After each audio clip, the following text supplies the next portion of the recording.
পরিবহন খাতে চাঁদাবাজি বন্ধের চেষ্টা করা হচ্ছে। সামান্য হলেও জ্বালানি তেলের মূল্য কমানো হয়েছে। শিল্প কারখানায় গ্যাসের সরবরাহ বাড়ানোর উদ্যোগ নেওয়া হয়েছে, যাতে স্থানীয় পর্যায়ে উৎপাদন ব্যাহত না হয় এবং রপ্তানি ক্ষতিগ্রস্ত না হয়।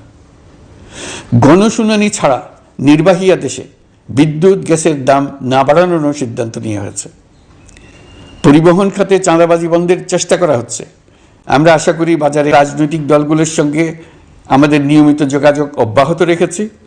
বিভিন্ন ইস্যুতে তাদের মতামত নিয়ে যাচ্ছি। সরকারের সিদ্ধান্ত গ্রহণে এসব মতামত অনেকাংশে প্রতিফলিত হচ্ছে। চলমান সংস্কার প্রক্রিয়ায় তাদের প্রতিটি মতামত সক্রিয়ভাবে বিবেচনায় নেওয়া হচ্ছে। আমরা আশা করছি নির্ধারিত সময়ে ডিসেম্বর-জানুয়ারির মধ্যেই নির্বাচন আয়োজনের লক্ষ্যে আমরা প্রয়োজনীয় পদক্ষেপ নিতে শুরু করেছি। নির্বাচন কমিশন ভোটার তালিকা হালনাগাদ সহ আরও কিছু কাজ শুরু করে দিতে পারবে, যা একটা অবাধ নির্বাচনের সাথে সরাসরি সম্পৃক্ত। প্রথমবারের মতো প্রবাসী বাংলাদেশিরা পোস্টাল ব্যালটের মাধ্যমে যাতে তাদের ভোটাধিকার প্রয়োগ করতে পারে, সে লক্ষ্যেও সরকার কাজ করছে। রাষ্ট্র ব্যবস্থায় সংস্কার আমাদের এই সরকারের অন্যতম অঙ্গীকার। আপনারাই আমাদেরকে এই ম্যান্ডেট দিয়েছেন। যেই 6টি সংস্কার কমিশন আমরা শুরুতে গঠন করেছিলাম, তারা ইতিমধ্যে তাদের কার্যক্রম অনেক দূর এগিয়ে নিয়েছে। বিভিন্ন গণমাধ্যমে আপনারা তাদের কার্যক্রমের আপডেটও দেখছেন। প্রথম 6টি সংস্কার কমিশনের মধ্যে একটি হলো নির্বাচন সংস্কার কমিশন।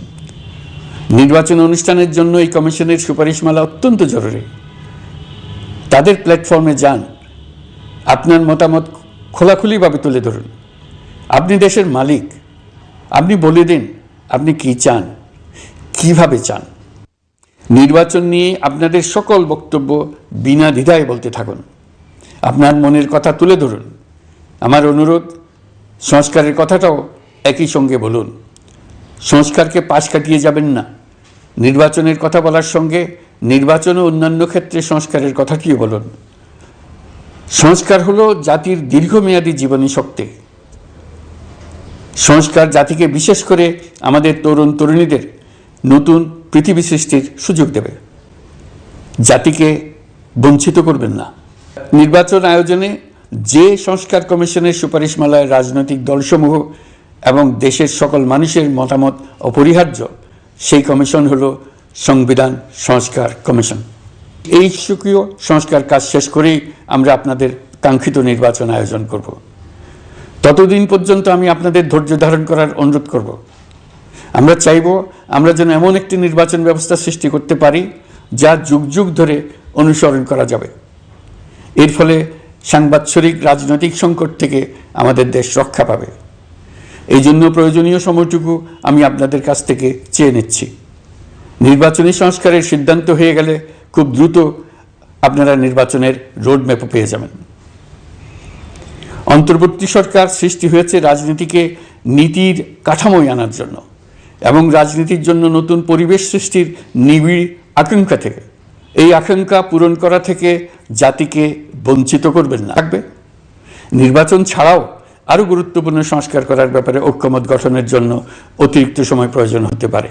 দেশবাসীর কাছে, বিশেষ করে রাজনৈতিক দলগুলির কাছে আমরা ক্রমাগতভাবে প্রশ্ন তুলতে থাকব, কী কী সংস্কার নির্বাচনের আগে আপনারা করে নিতে চান। দেশে সংগঠিত অন্যান্য অপরাধের বিচার প্রক্রিয়া ত্বরান্বিত করার জন্য দেশের বিভিন্ন জেলায় সহস্রাধিক প্রসিকিউটর নিয়োগ দেওয়া হয়েছে। হাইকোর্টে ইতিমধ্যে নিয়োগ দেওয়া হয়েছে 23 জন নতুন বিচারক। বিচার বিভাগকে ঘুষ ও দুর্নীতিমুক্ত করার জন্য সম্ভব সব ধরনের চেষ্টাই করা হচ্ছে।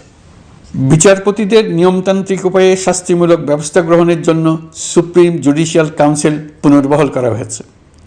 শুধু বিচার বিভাগই নয়, সর্বগ্রাসী দুর্নীতির হাত থেকে দেশের সব খাতকেই রক্ষা করতে আমরা সচেষ্ট হয়েছি। দুর্নীতি দমন কমিশন পুনর্গঠনের কাজ প্রায় শেষ পর্যায়ে। দুর্নীতি ও অর্থ পাচারে অভিযুক্ত প্রভাবশালী 150 ব্যক্তির তালিকা তৈরি এবং 79 জনের বিরুদ্ধে অনুসন্ধান শুরু হয়েছে। 15% হারে আয়কর পরিশোধ করে অপ্রদর্শিত পরিসম্পদ অর্থাৎ কালো টাকা সাদা করার বিধান বাতিল করা হয়েছে। সরকারি কার্যক্রমকে গতিশীল করতে বিভিন্ন পর্যায়ের 19,084 জন কর্মকর্তা কর্মচারীকে পদোন্নতি, 13,429 জনকে বদলি এবং 12,636 জনের বিরুদ্ধে শাস্তিমূলক ব্যবস্থা গ্রহণ করা হয়েছে। গুরুত্বপূর্ণ নীতি নির্ধারণী সিদ্ধান্ত গ্রহণ করা হয়েছে।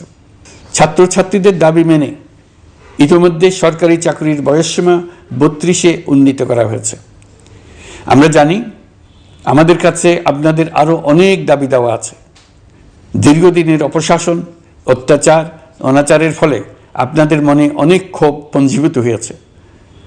দেশে বাক স্বাধীনতা না থাকায় আমরা কেউ আমাদের মতামত, দাবি দেওয়া প্রকাশ করতে পারিনি।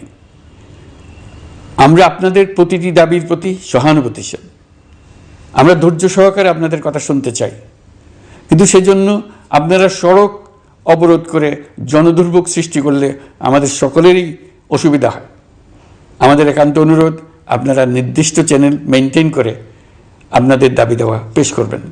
আমাদের বৃহৎ রপ্তানি পণ্য গার্মেন্টস শিল্পে গত কিছুদিন ব্যাপক অস্থিরতা বিরাজ করছে। ফ্যাসিস্ট সরকারের সুবিধাভোগী বেশ কিছু গার্মেন্টস মালিক পালিয়ে যাওয়ায় শ্রমিকদের বেতন ভাতা নিয়ে অনিশ্চয়তা তৈরি হয়েছে ছিল। শ্রমিকরা তাদের দীর্ঘদিনের বঞ্চনার প্রতিবাদ জানাতে এবং অনিশ্চয়তা থেকে মুক্তি পেতে রাস্তায় নেমে আসে। আমরা তাদের কথা শুনেছি, তাদের আলোচনার টেবিলে নিয়ে আসতে পেরেছি। আমরা অত্যন্ত আনন্দিত যে মালিক শ্রমিকের মধ্যে 18 দফার একটা ব্যাপক ভিত্তিক চুক্তি স্বাক্ষরিত হয়েছে। বড় ধরনের কোনো সহিংসতা ছাড়াই আমরা শ্রমিক অসন্তোষ নিরসন করতে পেরেছি। তারা আবার উৎপাদনে ফিরেছে। এতে প্রাণ ফিরে পেয়েছে বাংলাদেশের রপ্তানিমুখী এই শিল্প। নানা প্রতিকূলতা সত্ত্বেও অক্টোবর মাসে আমাদের রপ্তানিতে প্রবৃদ্ধি হয়েছে প্রায় 21%। আমরা যখন কাজ শুরু করেছি দেশের অর্থনীতি ছিল বিপর্যস্ত, বৈদেশিক মুদ্রার রিজার্ভ ছিল তলানিতে। আসার কথা, এই রিজার্ভ পরিস্থিতি এখন উন্নতির পথে। গত 3 মাসে রিজার্ভে কোনো রকম হাত না দিয়েই আমরা প্রায় $2 বিলিয়ন বৈদেশিক ঋণ শোধ করতে পেরেছি। জ্বালানি তেল আমদানিতে পুঞ্জীভূত বকেয়ার পরিমাণ $478 মিলিয়ন হতে কমিয়ে $160 মিলিয়ন আনতে পেরেছি। অর্থনীতি পুনরুদ্ধারে আমরা সর্বাত্মক চেষ্টা চালিয়ে যাচ্ছি। বিশ্বব্যাংক, IMF সহ বিভিন্ন দাতা সংস্থা ইতিমধ্যে ঋণ ও অনুদান হিসেবে $8 বিলিয়ন দেওয়ার প্রতিশ্রুতি দিয়েছে, যা আমাদের ভঙ্গুর অর্থনীতিকে সচল করতে সক্ষম হবে। পতিত সরকার আমাদের জন্য যে ভঙ্গুর অর্থনৈতিক পরিস্থিতি রেখে গিয়েছে, তাতে রাজস্ব আদায়ে গতি আনতে হিমশিম খেতে হচ্ছে জাতীয় রাজস্ব বোর্ডকে। আগের অর্থ বছরের সংশোধিত বাজেটে বিপুল রাজস্ব ঘাটতি ছিল, যে কারণে এবার শুরু থেকেই রাজস্ব আদায়ের লক্ষ্যমাত্রা অনেক বেড়ে যায়। এর ফলে স্বৈরাচার পতনের পরবর্তী 3 মাসে 9.5% রাজস্ব বৃদ্ধির পরেও লক্ষ্যমাত্রার বিপরীতে 23%-এর বেশি ঘাটতি থেকে যায়। রাজস্ব আদায়ের গতি আনতে আমি এখন অনলাইনে আয়কর রিটার্ন জমা দিতে উৎসাহিত করছি।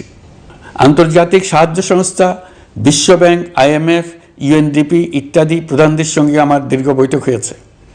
তারাও বাংলাদেশকে নতুনভাবে এবং সর্বাত্মকভাবে সাহায্যের জন্য তাদের আগ্রহ ব্যক্ত করেছেন। চীনের পররাষ্ট্রমন্ত্রীর সঙ্গে একান্ত বৈঠকে চীনের পক্ষ থেকে যাবতীয় সাহায্যের আশ্বাস দিয়েছেন। বলা বাহুল্য, এখনও আমাদের বন্ধুদের কাছ থেকে যে সাহায্যের আয়োজন হয়েছে তা আসা শুরু করেনি। বন্ধু রাষ্ট্রগুলো শুধু যে আমাদের বড় বড় অঙ্কের সাহায্য দিয়ে আসছে তাই নয়, তারা এই সাহায্য দ্রুততম সময়ে আসা শুরু করবে এই প্রতিশ্রুতিও আমাকে দিয়েছেন। এই সাহায্য আসা শুরু করলে আমাদের অর্থনীতি অত্যন্ত মজবুত এবং আকর্ষণীয় অর্থনীতিতে পরিণত হবে। বিদেশি বিনিয়োগকারীরাও নানা রকম বিনিয়োগে উৎসাহিত হয়ে এগিয়ে আসবে। বিনিয়োগকারীদের সঙ্গে এখন থেকে আমরা আলোচনা শুরু করে দিয়েছি। বিশ্বের রাষ্ট্রপুঞ্জের মজলিসে আমরা এখন সম্মানিত এবং প্রশংসিত দেশের অবস্থানে পৌঁছতে পেরেছি। এর কারণে পরাজিত শক্তি নানা কৌশল করেও তাদের দিকে দৃষ্টি আকর্ষণ করতে পারছে না। তারা নানা চেহারা নিয়ে আপনাদের প্রিয়পাত্র হবার চেষ্টা করছে।